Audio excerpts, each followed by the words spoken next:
Hello, this is Tyler Henry, and I'm going to be doing a data overview of our 7th grade CRCT mathematics scores here at Sweetwater Middle School for the past 3 years, and I'm going to be comparing those results to the scores of Gwinnett County Public Schools, the district that Sweetwater is located in, as well as the state of Georgia's overall test results.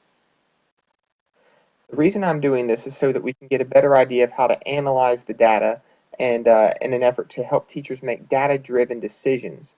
That's decisions that are going to be based on where we are now, where we need to go, and where we've come from. And this is going to help us better invest our time, energy, and resources, and all in an effort to more appropriately support students in the area of mathematics. So I chose mathematics because that is our primary focus in our school's local school plan for improvement, also known as the school improvement plan, which is published by every school each year. And when I sort of dissected our school improvement plan, I found that the big promotion goal was that all students at Sweetwater Middle School will be promoted to the high school within 3 years. And obviously, with 7th grade being a high stakes test where they are required to pass it in order to move on to 8th grade, it is important that we look at how can we get these students to pass the 7th grade CRCT test, especially in the area of mathematics. That promotion goal is also our school's mission statement, which is that all students will be promoted to the high school on time. Now, further down in our school improvement plan, we find the objective that Sweetwater Middle School will increase math performance as measured by the CRCT and EOCT for math. Obviously, as a 7th grade teacher, I'm going to be focusing a little bit more on the CRCTs. We only have a few students in 8th grade that will take the EOCT. So for a school as a whole, I wanted to, and especially for the 7th grade grade level, I wanted to focus on the CRCT scores. So let's look at back 3 years ago, 2010 to 2011. Here is the 7th grade mathematics CRCT data.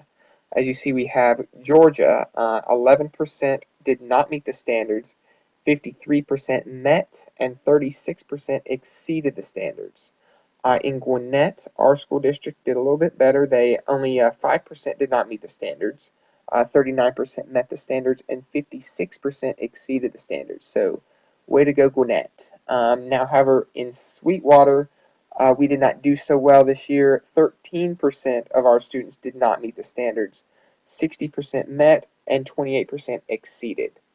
Now, when we move on to the 2011-2012 school year, we do see a bit of an improvement, actually an improvement in all three areas, both Georgia, Gwinnett, and Sweetwater. As you notice, the did not meet dropped in all three locations. In Georgia, it dropped from 11% to 9%. In Gwinnett, it dropped from 5% to 4%. And at Sweetwater, we dropped from 13% to 8%. So that was a huge gain for Sweetwater from 2011 to 2012. And as well as our exceeds category, we also went from having 28% exceed to 38% exceed, which is really we're clearly moving in the right direction. Now we move on to 2012-2013 data. We see that Georgia had 10% not meet the standard, 53% met, 37% exceeded. In Gwinnett, 4% did not meet, 41% met, and 55% exceeded. And at Sweetwater, we did beat or we did a little bit better than the state. Only 9% did not meet, 54% met the standards, and 37% exceeded. Obviously, we still have some room to grow here if we want to catch up with our district, Gwinnett. However, because Gwinnett is such a big school district and it serves 175,000 students, I kind of wanted to break it down a little bit more. So I compared Sweetwater's data to the five neighboring middle schools. We have Summer Hour Middle, Radloff, Moore, Lilburn, and Richards.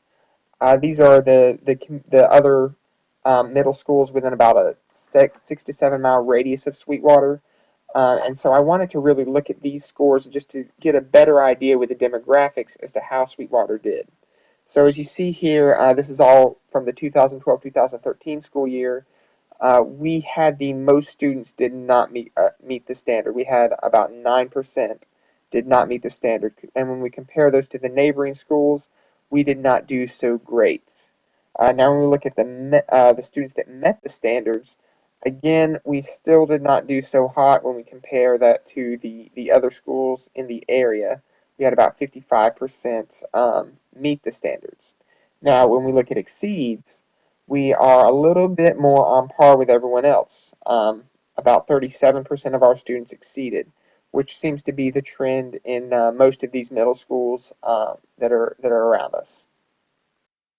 Now, to get a better idea of how we can use this data, I pulled our school's CCRPI report. CCRPI is the College and Career Ready Performance Index, and that's what has replaced AYP, or Adequate Yearly Progress, in the past. Now, Sweetwater, on this report, it's based out of 100, and Sweetwater scored a 74.3, which is not too great when we compare that to the other middle schools. And upon further analysis, I see that we lost our most points with our achievement gap. As you see, we only got 7 points for achievement gap when we should have gotten a lot more points. And for that reason, we've added an objective to our school improvement plan that the achievement gap will be decreased in all content areas, measured as composite scores of all 5 content areas. Now, for this report, I'm only going to be focusing on those math scores, but clearly we have some room to grow.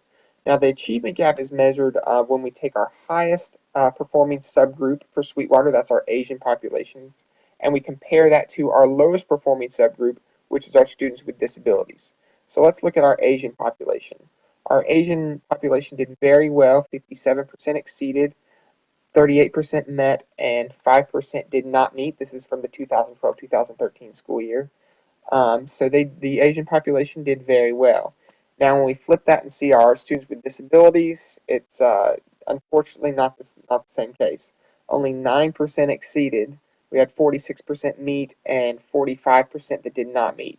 So when we compare these two pie charts, here we see a big difference in the data. So what I decided to do is compare those side by side, and this is where you can really see where that big gap is. When you look, especially when you look at the does not meet and the exceeds categories, you see a big gap between special education and Asian students. So that's really where I believe we need to focus a lot of time and energy on is how do we shorten the achievement gap. So where do we go from here? And the question that I want to be able to have everyone discuss is what research-based instructional strategies can we implement to help support our students with disabilities? How do we boost their scores or allow them and empower them to perform a little bit better? Some of the things that we talked about in the past are co-teaching strategies, using our flexible learning programs, providing students with mastery learning either before school, during lunch, or after school, where they can get some remedial help and retake any assessments just to check for mastery. And also the idea of possibly assigning peer mentors to those students with disabilities, just someone to help them, maybe as a tutor or as someone to help them get organized so that they can be more successful. And then overall in mathematics, the same question: what research-based instructional strategies can we implement to boost mathematics scores across the school? And some of the initiatives we've already looked at were number talks, goal-focused conversations, flexible learning programs, which for the past few school years have been conducted on Saturdays, and mastery learning.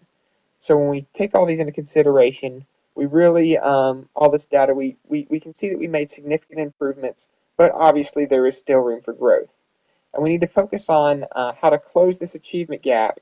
And not only is this going to help our students perform better, but it's going to get us more points with the College and Career Ready Performance Index, which, as many teachers know, is extremely crucial for us to score high in. That's basically our report card.